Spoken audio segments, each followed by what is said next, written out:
जाएंगी या आखिर ये जाएंगी किसके साथ? अगर बीजेपी के साथ जाते हैं तो इन्हें अदर्स या आईएनएलडी की जरूरत नहीं पड़ेगी, लेकिन अगर कांग्रेस के साथ जेजेपी और अदर्स जाते हैं तो उस तरह से बिल्कुल बता रहे थे। बिल्कुल वही खबर इस वक्त हम स्क्रीन पर अपने नाज़रीन के लिए फिर से एक बार फुल स्क्रीन कर रहे हैं। कांग्रेस हरियाणा में कर्नाटक का फॉर्मूला अपना रही है। कांग्रेस ने दुष्यंत चौटाला को सीएम के ओहदे की पेशकश कर दी है, यानी कि कांग्रेस इस बात के लिए राजी है कि हरियाणा में बड़ी पार्टी जेजेपी के मुकाबले में होने के बावजूद कांग्रेस दुष्यंत चौटाला को सीएम बनाना चाहेगी अगर ये दोनों मिलाकर मैजिक फिगर तक पहुंच जाते हैं।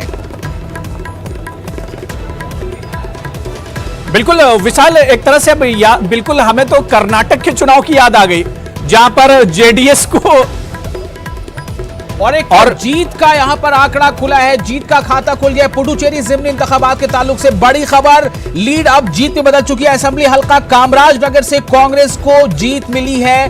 पुडुचेरी जिमनी इंतखाब यानी बाईपोल का ये रिजल्ट है, जहां पर कामराजनगर असेंबली हल्के से कांग्रेस ने जीत हासिल की है। थोड़ी खुशी कांग्रेस के खेमे जरूर, और असेंबली हल्का कामराजनगर है ये, जहां से कांग्रेस ने जीत हासिल कर ली है।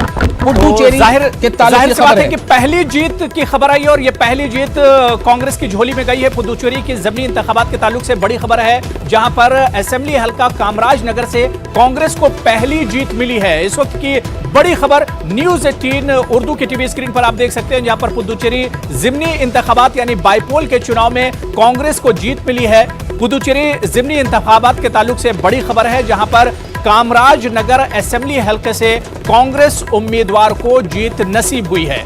तो ये एक अच्छी शुरुआत कांग्रेस के लिए तो ये साहब, मैं इसमें एक बार फिर से वजाहत करना चाहूंगा। कांग्रेस के खेमे में ये जो जीत गई है पुडुचेरी लोकसभा हल्के की ये जीत है कामराजनगर से। कांग्रेस के खेमे में खुशी